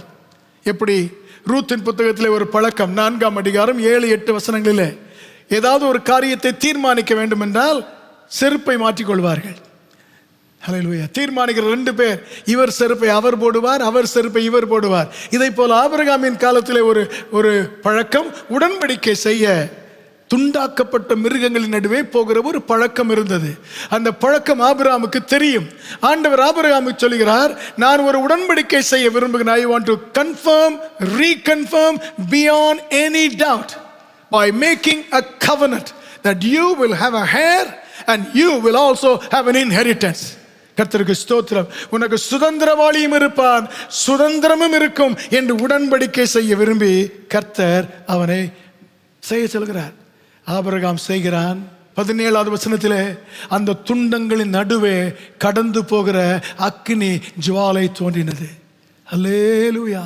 There was a flame, hallelujah, of light that passed in between the 2 portions of the meat. அது என்ன? It was God's presence confirming that he is signing on the covenant. அந்த உடன்படிக்கைக்கு தான் கையெழுத்திடுவதற்கு ஆண்டவர் அங்கு கடந்து போகிறார். அல்லேலூயா. இந்த மாலையில் இதை கேட்கிற நேரத்தில் என்னுடைய ஜெபமும் விருப்பம், ஆண்டவரே, இந்த வசனத்தை தியானிக்கும் ஒவ்வொரு வாழ்க்கையோடு இன்றைக்கு நீர் ஒரு உடன்படிக்கை செய்வீராக. இன்று உடன்படிக்கை செய்வீராக கர்த்தாவே. அல்லேலூயா. உம்மை மகிமைப்படுத்த அவர்கள் தங்கள் வசதியை விட்டு கொடுத்திருந்தால், உம்முடைய வார்த்தையை கனப்படுத்த தங்களுக்கு வரவேண்டிய நன்மையை விட்டு கொடுத்திருந்தால், உம்மை உயர்த்துவதற்காக தங்களுக்கு கிடைக்க இருந்த சலுகைகளை விட்டு கொடுத்திருந்தால், நீர் ராத்திரி அவர்களோடு உடன்படிக்கை செய்ய அவர்கள் இருக்கிற இடத்திற்கு இறங்கி வருவீராக. எதிர்பார்த்தால் கரங்களை உயர்த்தி ஆமேன் சொல்ல கேட்கிறேன். அல்லேலூயா. ஆமேன், ஆமேன், ஆமேன். கர்த்தருக்கு ஸ்தோத்திரம் உண்டாவதாக. ஆண்டவர் உடன்படிக்கை செய்தார். அந்த உடன்படிக்கை ஆண்டவர் இடத்தை குறித்து செய்கிறார். என்ன சொல்கிறார்? கர்த்தருக்கு ஸ்தோத்திரம் உண்டாவதாக. 21வது வசனத்தை பாருங்கள், கடைசி பகுதி, last part of verse 21. இந்த தேசத்தை உன் சந்ததிக்கு கொடுத்தேன் என்றார். Amen. Verse 18 in English. To your descendants I have given this land. முதல் முறை உன் சந்ததிக்கு கொடுப்பேன் என்றார். 2வது முறை உனக்கும் உன் சந்ததிக்கும் கொடுப்பேன் என்றார்.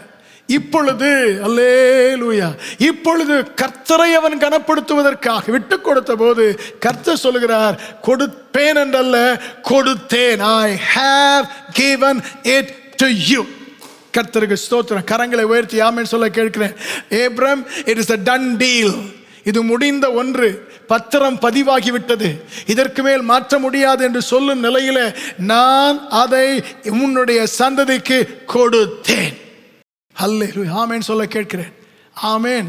சில வேளைகளில் ஆண்டவர் கொடுப்பேன் என்பார், சில வேளையில் கொடுத்தேன் என்பார். 1 ராஜாக்கள் 17ஆம் அதிகாரத்தில் நீ கேரி தாற்றண்டை போயிரு, உனக்கு போஜனத்தை கொடுக்க காகங்களுக்கு கட்டளை இடுவேன் என்றார். 9வது வசனத்துக்கு வரும்போது, நீ சாரிபாத் ஊருக்கு போ, அங்கே உன்னை பராமரிப்பதற்கு நான் கட்டளை இட்டேன் என்கிறார். இடுவேன் என்று சொல்லுவார், இட்டேன் என்று சொல்லுவார். Hallelujah. Itthen என்றால் it's a done deal. You don't have to worry about it. நீ அதை குறித்து கவலைப்பட தேவையில்லை. அது நிறைவேற்றி முடிந்த ஒன்று. Hallelujah. கர்த்தர் ஏன் அப்படி சொன்னார் தெரியுமா? ஹல்லேலூயா, ஆமென். தேவன் அதை சொல்லும்போது கர்த்தருக்கு மகிமை உண்டாவதாக. பின்பு நான் சொல்லுகிறேன்.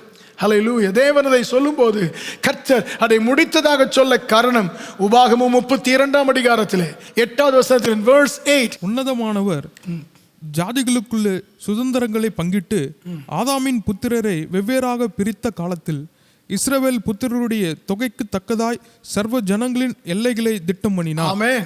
கொடுத்தேன் என்று சொல்ல காரணம் மனுக்குலத்தை ஆண்டவர் தீர்மானித்த போது அன்றைக்கே இது இஸ்ரவேலுக்கு உரியது என்றது ஆண்டவர் திட்டம் பண்ணிவிட்டார். அன்றைக்கு திட்டம் பண்ணினதை இன்றைக்கு ரெஜிஸ்டர் பண்ணி கொடுக்கிறார். கர்த்தருக்கு ஸ்தோத்திரம் உண்டாவிட. அல்லேலூயா சொல்ல கேட்கிறேன். ஆமென், ஆமென், ஹல்லேலூயா. கர்த்தருக்கு மகிமை உண்டாவிடாக. கர்த்தர் கொடுத்தேன் என்றார். 15ஆம் அதிகாரம். There is another aspect of this promise. Chapter 15 verses 18 through 20. 18 முதல் 20 வரை உள்ள வசனங்களிலே இதுவரைக்கும் இந்த தேசத்தை கொடுத்தேன், இந்த தேசத்தை கொடுத்தேன் என்றார். இப்பொழுது ஆண்டவர் அந்த தேசத்தின் எல்லையை அவனுக்கு காண்பிக்கிறார். God draws the boundary of that nation from river Nile to the great Euphrates. Hallelujah, amen. Nile நதியிலிருந்து ஐப்ராத்து நதி வரைக்கும் எல்லை இருக்கும் என்று தேசம் தேசம் என்பது அப்பா எதையோ நினைக்காதே, அதுக்கு ஒரு பவுண்டரியும் உனக்கு தருகிறேன். அதை இன்னும் விளக்கி சொல்கிறார். இந்த எல்லைக்குள்ளே இப்பொழுது 10 சின்ன சின்ன நாடுகள், மக்கள் கூட்டங்கள் இருக்கின்றன. There are 10 people groups now in this within this boundary. இந்த எல்லைக்குள் இப்பொழுது இருக்கிறார்கள். ஆனால் ஒன்று உனக்கு சொல்கிறேன், இதை உன் சந்ததிக்கு நான் கொடுத்து விட்டேன். கரங்களை உயர்த்தி ஆமென் சொல்ல கேட்கிறேன். அல்லேலூயா, ஆமென், ஆமென். கொடுத்து விட்டேன்.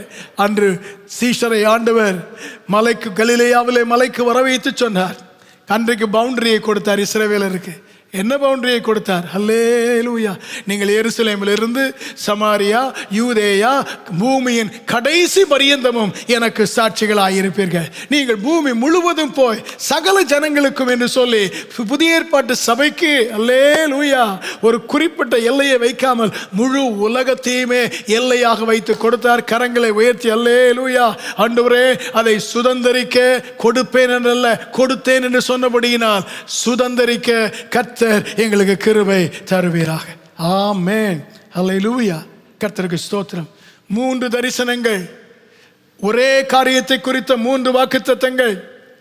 To reveal bit by bit the different layers of that promise. மூன்றுமே அவனுக்கு 3 பிரதிபலன் கொடுப்பதற்காக கர்த்தரை கொடுத்தார். இதன் நடுவிலே ஆண்டவருடைய வல்லமையை பார்க்க வேண்டும். கர்த்தருக்கு ஸ்தோத்திரம். I want us to see the power of God behind this. இதை செய்யும் தேவனுடைய வல்லமையை பாருங்கள். கர்த்தருக்கு ஸ்தோத்திரம். 5ஆம் அதிகார வசனம், அப்போஸ்தலர் 7:5. இதிலே ஒரு அடி நிலத்தை ஆகிலும், ஒரு அடி நிலம் கூட சொந்தம் இல்லை. அவனுடைய கையாட்சிக்கு கொடாமல் இருக்கையில் அவனுக்கு பிள்ளைகள் இல்லாதிருக்கும் போது, ஒரு பிள்ளையும் இல்லை. அப்படி இருக்கும்போது இந்த நிலத்தை தருவேன் என்று ஆண்டவர் சொல்கிறார். ஆமென், தேவனுடைய வல்லமை. When God made this promise to Abram, there was nothing favorable for that to come to reality. அது நடப்பதற்கு அனுகூலமாக ஒன்றுமே இல்லை. நைல் முதல் ஐப்ராத்தின் சொன்னீர் ஆண்டவரே, ஒரு அடி கூட இப்போ இல்லை சொந்தமா. உன் சந்ததி வானத்து நட்சத்திரங்களைப் போல் இருக்கும் என்றீரே, ஒரு பிள்ளை கூட இல்லை இப்பொழுது. கர்த்தருக்கு ஸ்தோத்திரம் உண்டாவதாக. ஆமென் சொல்ல கேட்கிறேன். அல்லேலூயா.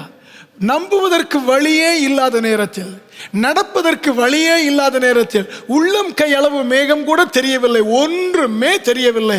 அப்படிப்பட்ட நேரத்தில் God makes 3 promises toward one blessing. Hallelujah. ஒரு ஆசீர்வாதத்தை குறித்த 3 வாக்குத்தத்தங்களை கொடுக்கிறார். இன்று ராத்திரியிலும் கர்த்தருடைய வார்த்தையை தியானிக்கிற உங்கள் வாழ்க்கையில என் தேவன் உங்களுக்கு மீண்டும் மீண்டும் ஏற்கனவே சொல்லி இருந்த வாக்குத்தத்தங்களை ஞாபகப்படுத்துவாராக. ஞாபகப்படுத்தினால் ஒருவேளை உங்கள் மனது சொல்லும், இது இனி நடப்பதற்கு அனுகூலமே கிடையாது, வழியே கிடையாது, இல்லவே இல்லை என்று சொல்லும். ஆபிரகாமுக்கும் அப்படிப்பட்ட நேரத்தில் தான் கொடுத்தார். அங்குதான் தேவனுடைய வல்லமையை பார்க்கிறோம். அல்லேலூயா. அனைத்தும் அனுகூலமாய் இருக்கும் போது நடந்தால் அது யாருக்கும் நடக்கும் என்று சொல்வார்கள். அனைத்தும் பிரதிகூலமாக இருக்கும்போது நடந்தால் மட்டுமே இது கர்த்தரால் நடந்தது என்று சொல்வார்கள். அப்படிப்பட்ட சாட்சியை கர்த்தர் உங்களையும் என்னையும் சொல்ல வைப்பாராக. கரங்களை உயர்த்தி ஆமேன் சொல்லுவோமா? அல்லேலூயா. ஆண்டவர் 2 சாமுவேல் 7ஆம் அதிகாரம் 16வது வசனத்தில் 2 Samuel 7:16 God makes a promise of future proclamation that his house will stand forever. There will be kings ruling on his throne. அவனுடைய ராஜாக்கள் எழும்புவார்கள், அவன் வீடு என்றும் நிலைத்திருக்கும் என்று சொன்னார். ஆமென். அதை ஆண்டவர் சொல்லும்போது only God knew how much of a turmoil his family would go through. எதிர்காலத்தில் எத்தனை பிரச்சனைகளை அது சந்திக்கும். தேசம் இரண்டாக போகும், தேசம் கர்த்தரை விட்டு விலகும், அடிமைத்தனத்திற்குள் போகும், பாபிலோனுக்குள் போகும், அவர்கள் வதைக்கப்படுவார்கள். எல்லாம் ஆண்டவருக்கு தெரிந்திருந்தாலும் கர்த்தர் சொன்னார், உன்னுடைய சிங்காசனம் நிலைத்திருக்கும் என்று சொன்னார். கர்த்தர் அதை நிரூபித்து காண்பிக்க இருக்கிறார் 1000 வருட அரசாட்சியிலே. கரங்களை உயர்த்தி ஆமேன் சொல்ல கேட்கிறேன். ஹல்லேலூயா. ஆமென். பேதுருவை அழைத்த போது நீ மனுஷரை பிடிக்கிறவனாய் இருப்பாய் என்று சொன்னார். சொன்ன நேரத்தில் நன்றாக இருந்தது, ஆனால் நடந்ததையெல்லாம் பார்த்தால் இந்த ஆள் எங்கே என்று சொல்லும் நிலையில் தான் இருந்தது. ஆனால் என் தேவனாகிய கர்த்தர் நம்புவதற்கு வழியே இல்லாத சூழ்நிலையில் பேதுருவை பயன்படுத்தி ஆதி திருச்சபையை என் தேவன் கட்டினார். அந்த கர்த்தர் உங்களுக்கும் எனக்கும் அப்படி செய்ய வல்லமையுள்ளவர். கரங்களை உயர்த்தி இந்த தேவனை ஸ்தோத்திரிப்போமாக. தேவனுடைய கிருபையின் வல்லமை இதை எப்படி விளக்குவது என்று தெரியவில்லை. நீங்கள் கவனித்து கேளுங்கள். உன் கண்ணை ஏறெடுத்து பார், எது வேண்டுமோ அதை நீ எடுத்துக்கொள் என்று சொல்லும்போது they were right in the land of Canaan which God wanted to give to Abram. ஆபிரகாமுக்கு கொடுக்க விரும்பின கானானில் தான் இருந்தார்கள். லோத்து கண்ணை ஏறெடுத்து இந்த இடம்தான் எனக்கு வேண்டும் என்று சொல்லி இருந்தால் ஒருவேளை அந்த கானான் லோத்துவுக்கு போயிருக்கும். லோத்துவுக்கு போயிருக்கும். ஆண்டவர் லோத்தை சோதோமை பார்க்க வைக்கவில்லை. It was not God who made Lot to look toward Sodom and Gomorrah. No, அவன்தான் பார்த்தார். ஆனால் தேவ கிருபை பாருங்கள், கர்த்தர் உங்களுக்கு என்று ஒன்றை கொடுக்க நினைத்திருக்கும் போது பிறருக்கு எடுக்க வாய்ப்பு இருந்தால் கூட அது எடுக்க முடியாதபடி பாதுகாக்க ஒரு தேவ கிருபை இருக்கிறது. கரங்களை உயர்த்தி ஆமென் சொல்ல கேட்கிறேன். அல்லேலூயா. அழிக்கவோ அபகரிக்கவோ இல்லாமலாக்குவோ அவர்களுக்கு அதிகாரமும் வாய்ப்பும் இருந்தாலும் when you are a child of God, கர்த்தர் உங்களுக்கென்று குறிக்க மனதில் வைத்திருப்பதை எவராலும் எடுக்க முடியாது, அகற்ற முடியாது. கரங்களை உயர்த்தி ஆண்டவரை துதிக்கும்படி கேட்கிறேன். That is the power of God. கர்த்தருடைய நாமத்துக்கு ஸ்தோத்திரம் உண்டாவதாக. அல்லேலூயா. ஆமென். ஆண்டவர் ஆபிரகாமுக்கு சொன்னபோது அந்த இடத்துல 10 ஜாதிகள் இருந்தார்கள். 10 ஜாதிகள் இருந்தார்கள். உபாகமம் 7ஆம் அதிகாரம் 1 வசனத்தில் Deuteronomy 7:1 மோசேயின் காலத்திலே there were 7. அந்த 10லே 3 எங்க போனதுன்னு தெரியல. now there are only 7 people groups. ஆனால் இஸ்ரவேலர் அந்த கானானில் கால் வைத்த போதும் 7 பேர் இருந்தார்கள். ஆனால் கர்த்தர் கொஞ்ச நாட்களிலே அனைத்தையும் அகற்றி முழுமையும் அவர்களுக்கு சொந்தமாக செய்தார். முடியாது, நடக்க வழியே இல்லை என்றிருந்தாலும் என் தேவன் அற்புதமாக நடத்தி காண்பிப்பார். கர்த்தர் சொன்னால் அப்படியே ஆகும். அல்லேலூயா. ஆமென். ஆமென். 3 தரிசனங்கள், 3 பிரதிபலனை கொடுப்பதற்காக, இடத்தை குறித்த பிரதிபலனை கொடுப்பதற்காக மாலையிலும் ஆண்டவர் உங்களோடும் என்னோடும் அந்த நன்மையை வெளிப்படுத்துவாராக. இதை ஆண்டவர் செய்த போது 3 இடத்திலும் ஆபிரகாம் பலிபீடங்களை கட்டினார். In all these 3 instances, Abram built altars. And that is the condition that we have to fulfill to receive from God this promise, this encounter, this vision ஆண்டவர் நமக்கும் தரிசனம் தந்து நமக்கும் இந்த வாக்குத்தத்தங்களை கொடுப்பதற்கு நாம் இந்த 3 பலிபீடங்களை கட்ட கர்த்தர் உதவி செய்வாராக. Chapter 12 verse 7, ஆதியாகமம் 12:7, கர்த்தர் அவனுக்கு தரிசனமாகி இந்த தேசத்தை உனக்கு தருவேன் என்று சொன்னாரே, அங்கேயே and there he built, in that very same place where God appeared to him, வாக்கு பண்ணின தரிசனம் அளித்த அதே இடத்திலே கட்டினான். ஹல்லேலூயா. எதற்கு கட்டினான் தெரியுமா? ஆண்டவரே, ஆண்டவரே, எனக்கும் மறந்து விடாமல் நீர் உம்முடைய வாக்கை நிறைவேற்றுகிறேன். என் எதிர்கால கேள்விக்கு என்று பதில் தந்து ஆண்டவரே நீ சொன்னதை நிறைவேற்றுகிற கர்த்தர் என்பதை காண்பித்தீர் என்று நன்றியை தெரிவிப்பதற்கா. அங்க பாருங்கள், அங்கே தனக்கு தரிசனமான கர்த்தருக்கு there he built an altar to the Lord who appeared to him. எதற்காக செய்தான்? To express his gratitude to the one who appeared. தனக்கு தரிசனமான கர்த்தருக்கு நன்றி செலுத்துவதற்கு கரங்களை உயர்த்தி நன்றி செலுத்துவதோடு மட்டும் அதை நினைவுபூர்வமாக, இதுதான் this is the first altar Abraham builds. Abraham கட்டின முதல் பலிபீடம் அதுதான். கர்த்தர் தரிசனம் அளித்த இடத்திலே கட்டுகிறான். எதற்கு? நன்றி சொல்ல மட்டுமல்ல, நினைவுபடுத்த, to commemorate his first, hallelujah, amen, the promise about the land, இடத்தை குறித்த வாக்குத்தத்தத்தை கர்த்தரிடத்தில் பெற்ற இடம் இதுதான் என்று யாக்கோபு கல்லை நிறுத்தி தூணாக வைத்ததை போல இந்த இடத்திலே ஆபிரகாம் ஒரு பலிபீடத்தை கட்டுகிறான். to express his gratitude and to commemorate, நினைவு கூறுவதற்காக. in chapter 3 verses 3 and 13 verses 3 and 4, ஆதியாகமம் 13:3-4 வசனங்களிலே சில நாட்கள் எகிப்துக்கெல்லாம் போய்விட்டு வந்த பின்பு மறுபடியும் ஏப்ரம் revisits that place. தான் முதலாவது பலிபீடம் கட்டின இடத்திற்கு அவன் மறுபடியும் போகிறான். ஆண்டவர் வைக்கும் நிபந்தனை என்ன? what is the first condition? son, daughter, church, மகனே மகளே சபையே, உங்கள் வாழ்க்கையிலே எனக்கு நீங்கள் வெளிப்படுத்தும் நன்றி அது ஒரு நாள் அல்ல, அடிக்கடி நினைவு கூர்ந்து சொல்லும் நன்றி என்று ஒரு அனுபவம் இருக்க வேண்டும். என்றைக்கு ஒரு நாள் அல்ல. ஆபிரகாம் திரும்ப அந்த இடத்திற்கு வந்த போல நீங்கள் you have to revisit that place. அந்த இடத்திற்கு மறுபடியும் வந்து நன்றி சொல்ல வேண்டும். நேற்று செய்ததற்கு இன்று நன்றி சொல்லி முடித்து விடக்கூடாது. மீண்டும் மீண்டும் நன்றியை தெரிவிக்கும் ஒரு பலிபீடம் இடம் எனக்கு இருப்பதாக.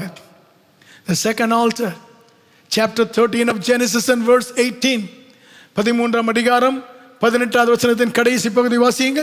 அங்கே கர்த்தருக்கு ஒரு பலிபீடத்தை கட்டினான். அங்கே கர்த்தருக்கு ஒரு பலிபீடத்தை கட்டினான். எங்கே? ஆண்டவர் தரிசனம் கொடுத்த இடத்தில் அல்ல. நன்றாக பாருங்க, கர்த்தர் அதற்கு முந்தின வசனத்திலே சொல்கிறார். 13ஆம் அதிகாரத்தில் 18வது வசனத்திலே 17ஆம் வசனத்தில் நடந்து திரி என்கிறார். அவன் நடந்து போய் எங்கே வருகிறான்? மம்ரே என்கிற இடத்திற்கு வருகிறான். முதல் பலிபீடம் கர்த்தர் தரிசனம் அளித்த இடத்திலேயே. இரண்டாவது பலிபீடம் கர்த்தருக்கு ஸ்தோத்திரம் உண்டாவதாக, ஆமென், அல்லேலூயா. கர்த்தர் தரிசனம் அளித்த இடத்தில் அல்ல, எழுந்து நட என்று சொன்னதினாலே தரிசனம் அளித்த இடத்திலிருந்து நடந்து கொஞ்சம் தூரம் போய் ஒரு ஊருக்கு வருகிறான். அந்த மம்ரே என்கிற ஊரிலே he builds an altar. கர்த்தருக்கு ஸ்தோத்திரம். தரிசனம் தந்த இடத்திலே கட்டவில்லை. கர்த்தருக்கு மகிமை உண்டாவதாக, ஆமென், அல்லேலூயா சொல்ல கேட்கிறேன். ஹல்லேலூயா, கர்த்தருக்கு மகிமை உண்டாவது. ஏனென்றால் அங்கே ஏற்கனவே ஒரு பலிபீடம், முந்தின பலிபீடம் இருந்தது. கர்த்தருக்கு ஸ்தோத்திரம் உண்டாவதாக. இந்த பலிபீடம் என்ன சொல்கிறது? கர்த்தருக்கு மகிமை. ஆண்டவரே, வழக்கமாக நீர் எனக்கு தரிசனம் கொடுத்தீரே, அந்த இடத்தில் தான் கட்டுவேன். ஆனால் இப்பொழுது நீ எழுந்து நட என்று சொன்னதுனால கர்த்தருக்கு ஸ்தோத்திரம்.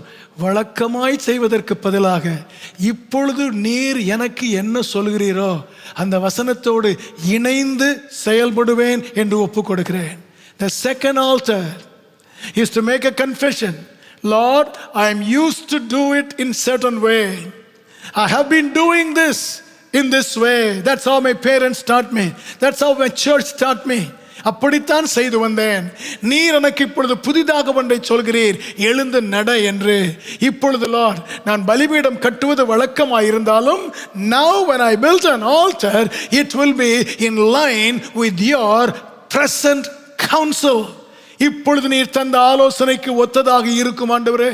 என் வாழ்க்கையிலே நன்றியும் செலுத்துவேன். என் வாழ்க்கையிலே வழக்கமாய் செய்வதை வழக்கமாகவே செய்து கொண்டிருக்காதபடி அவ்வப்போது நீர் பேசுகிற வார்த்தைக்கு ஏற்ப மாற்றி செய்ய கர்த்தர் எனக்கு கிருபை தாரும்.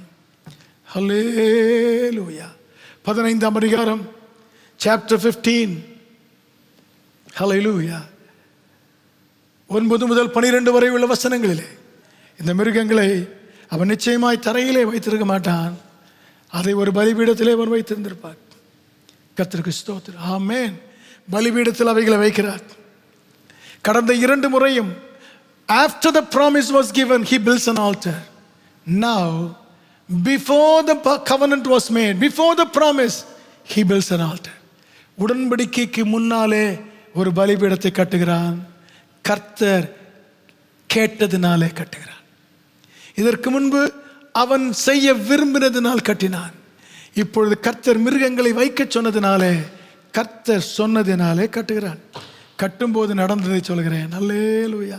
கர்த்தர் அனுமதித்தால் அடுத்த வாரத்தில் அதை குறித்து தெளிவாய் பார்க்க இருக்கிறோம். அவன் வைக்கிறான். வெகு நேரமாக ஒன்றும் நடக்கவில்லை. ஆண்டவருடைய நேரம் வந்தபோது திடீரென்று ஒரு வெளிச்சம், ஒரு அக்கினி பிளம்பு, a lamp of light passes in between. உடன்படிக்கை ஏற்படுத்துகிறேன் என்று கர்த்தருடைய அக்கினி ஜுவாலை அதன் நடுவே கடந்து போனது. அல்லேலூயா. ஆமென். இந்த பலிபீடம் என்ன சொல்கிறது? ஆபிரகாமே, நீ பலிபீடம் கட்டி நான் சொன்னதுபடி மிருகங்களை எல்லாம் வைத்து விடு. அதுவரைக்கும் உன்னுடைய வேலை. அதற்கு பின்பு நான் செய்வேன். மற்ற இடத்திலெல்லாம் ஆபிரகாம் பலி செலுத்தும் போது நெருப்பையும் கொண்டே போவான், தீயை எடுத்துக்கொண்டே போவான். அதில் இந்த இடத்துல கர்த்தர் சொல்கிறார், you do your part, then stay back, allow me to have my way. நான் விரும்புவதை போல செய்ய எனக்கு உன்னை ஒப்பு கொடுப்பாயாக. ஹல்லேலூயா. தேவாலயத்திலே ஆண்டவர் வருகிறார். லூக்கா 13. வழக்கமாக பிரமாண வாசிக்க வேண்டும், பாடல் பாட வேண்டும், காணிக்கை எடுக்க வேண்டும். ஆனால் ஆண்டவர் அன்றைக்கு ஒரு கூனியான ஸ்திரீயை அழைத்த போது ஜெபாலய தலைவனுக்கு ஆத்திரம் வந்து விட்டது. எல்லா புரோகிராமையும் மாற்றி விடுகிறாரே என்று கர்த்தருக்கு ஸ்தோத்திரம். ஆண்டவர் சொல்ல விரும்பினது, ஹல்லேலூயா, என்னுடைய சமூகத்திலே சில நேரத்தில் நீ செய்ய வேண்டியதை செய்த பின்பு allow me to have my way. என்னுடைய சித்தத்தை நிறைவேற்ற கர்த்தர் இடம் கொடுக்க செய்வார். அவருடைய சித்தத்தை நிறைவேற்ற இடம் கொடுக்க செய்வாராக. ஆண்டவரே, மூன்றாவது, the third condition is, Lord, at every time I will do my part and stay back, giving room for you to take over. நான் செய்ய வேண்டியதை செய்துவிட்டு மீதம் உம்முடைய சித்தத்தின்படி நீர் செய்ய முழு இடம் கொடுப்பேன். ஆண்டவரே, நன்றியை தெரிவிக்கும் பலிபீடம், வழக்கமாக அல்லாமல் இப்பொழுது சொல்லும் வார்த்தைக்கு ஏற்ற பலிபீடம், நான் செய்ய வேண்டியதை செய்து ஆண்டவர் தொடர்ந்து செயல்பட ஒப்பு கொடுக்கும் பலிபீடம். இந்த 3 நிபந்தனையும் நிறைவேற்றினால் ஹல்லேலூயா, தேசத்தை தருவார். ஆமென். எல்லை வரைபடத்தோடு தருவார். கர்த்தருக்கு ஸ்தோத்திரம் உண்டாவதாக. ஆமென். சுதந்திரத்தை தருவார், சுதந்திரவாளியை தருவார், ஆச்சரியமான கிருபைகளை தருவார். கண்களை மூடி நாம் ஜெபம் பண்ணுவோமாக. அடுத்த வாரத்தில் தொடர்ந்து இந்த பகுதியில் சில பகுதியை தியானிக்க கர்த்தர் உதவி செய்வாராக. ஆண்டவருடைய வார்த்தை நம்மோடு பேசினது. அன்று ஆபிராமுக்கு தரிசனமான கர்த்தர் நாம் இருக்கும் இடங்களிலே இன்று நமக்கு தரிசனமாவாராக. ஆண்டவரை நீ தரிசனமாகும் போது, ஆண்டவரை அன்றைக்கு அவனுக்கு பிரதிபலன் கொடுப்பதற்காக தரிசனமானீர். அதற்கு தகுதியுள்ளவனாக அவன் இருந்தான்.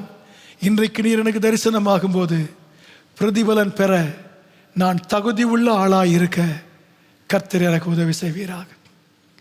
ஆண்டவரே, கீழ்ப்படிந்தான், பிரதிபலன் கிடைத்தது. சமாதானத்திற்காக தியாகம் பண்ணினான், பிரதிபலன் கிடைத்தது. உம்மை மகிமைப்படுத்துவதற்காக வந்த ஆசீர்வாதத்தை வேண்டாம் என்று வெறுத்தான், மகிமைப்படுத்தினீர். ஆண்டவரே, ஆசீர்வாதம் கொடுத்தீரப்பா, எனக்கும் பிரதிபலன் தருவீராக. ஹல்லேலூயா. இந்த 3 வகையான பிரதிபலனுக்கு கீழ்ப்படிந்து தியாகம் செய்து கர்த்தரை கனப்படுத்துவதற்காக செய்யும் காரியங்களுக்கு கர்த்தர் பலன் தர என் வாழ்க்கை தகுதியாக இருப்பதாக ஜெபம் பண்ணுவோமா? எங்கள் அன்பின் ஆண்டவரே, உம்மை ஸ்தோத்திரிக்கிறோம், உம்மை துதிக்கிறோம், உமக்கு நன்றி செலுத்துகிறோம். இந்த மாலை வேளையிலும் நீர் எங்களோடு பேசின உம்முடைய வார்த்தைகளுக்காக ஸ்தோத்திரம். ஆபிரகாமுக்கு ஆண்டவரே நீர் தரிசனமாகி ஆண்டவரே உம்மை ஸ்தோத்திரம், அவனுக்கு வெகுமதிகளை கொடுத்து ஆண்டவர் பிரதிபலன்களை தேவன் கொடுத்திருக்கிறீர். கீழ்ப்படிதினால் ஆண்டவரே அவனுக்கு பிரதிபலனை கொடுத்திருக்கிறீர். விட்டு கொடுக்கிறதுனால், தியாகம் செய்கிறதுனால் அவனுக்கு பிரதிபலனை கொடுத்திருக்கிறீர். ஆண்டவரே உமக்கு ஸ்தோத்திரம். உமக்கு மகிமை வரும்படியாக எல்லா காரியங்களிலும் ஆண்டவரே அவன் எல்லா காரியங்களிலும் விட்டு கொடுத்து ஆண்டவரே உமக்கு மகிமையை வரும் காரியங்களில் அவன் செய்தபடினாலே ஆண்டவரே உம்மை ஸ்தோத்திரம், பிரதிபலனை கொடுத்திருக்கிறீர். அதற்காக ஸ்தோத்திரம். தேசத்தையும் தேசத்தில் எல்லைகளிலும் கர்த்தர் எங்களுக்கு சுதந்திரமாய் கொடுக்கிற தேவன் ஆண்டவர் ஆபிரகாம் செய்தது போல நாங்களும் செய்ய கர்த்தர் எங்களுக்கு உதவி செய்யும்படியாக நாங்கள் ஜெபம் பண்ணுகிறோம். தரிசனமான இடத்திலே ஆண்டவரே பிரதிபலம் கொடுக்கிற ஆண்டவரே இடத்திலே நாங்கள் நன்றி சொல்கிறவர்களாய் ஆண்டவரே அதை தினந்தோறும் ஆண்டவரே நாங்கள் கடைப்பிடிக்கிறவர்களாய் எங்களை மாற்றும்படியாக நாங்கள் உம்மிடத்தில் வேண்டி கேட்கிறோம். கர்த்தாவே ஆண்டவரே பழைய ஆண்டவரே நிலைமை அல்லாமல் ஆண்டவரே புதிதாய் நீர் எதிர்பார்க்கிற புதிதாய் நீர் சொல்லுகிற காரியங்களிலே நாங்கள் செய்ய கர்த்தர் எங்களுக்கு உதவி செய்யும்படியாக நாங்கள் ஜெபம் பண்ணுகிறோம். ஆண்டவரே நீர் விரும்புகிறதை ஆண்டவரே நாங்கள் இடம் கொடுக்க, நீர் ஆண்டவரை சொல்லுகிறதை நீர் செய்ய நினைக்கிறதை நாங்கள் இடம் கொடுக்க கர்த்தர் எங்களுக்கு உதவி செய்யும்படியாக நாங்கள் ஜெபம் பண்ணுகிறோம். கேட்ட வசனத்தின்படி கர்த்தர் ஆண்டவரே நாங்கள் எங்களை ஒப்பு கொடுக்கிறோம். எங்களை தகுதிப்படுத்தும். ஆபிரகாமை போல நாங்கள் பிரதிபலனை ஆண்டவரே அனுசரிக்கிறவர்களாய் ஆண்டவரே அப்பா உம்மை ஸ்தோத்திரிக்கிறோம். நாங்கள் இருக்க கர்த்தர் எங்களுக்கு உதவி செய்யும்படியாக ஜெபம் பண்ணுகிறோம். கிருபை தாரும். இயேசுவின் அற்புத நாமத்தில் வேண்டி கேட்கிறோம் எங்கள் ஜீவன் நல்ல பிதாவே, ஆமென். என் ஆத்துமாவே கர்த்தரை ஸ்தோத்ரி, என் முழு உள்ளமையுடைய பரிசுத்த நாமத்தை ஸ்தோத்ரி. என் ஆத்துமாவே கர்த்தரை ஸ்தோத்ரி, கர்த்தர் செய்த சகல உபகாரங்களையும் மறவாதே. ஆமென். கர்த்தர் நன்மையினால் நம்மை திருப்தியாக்குவாராக. ஆமென்.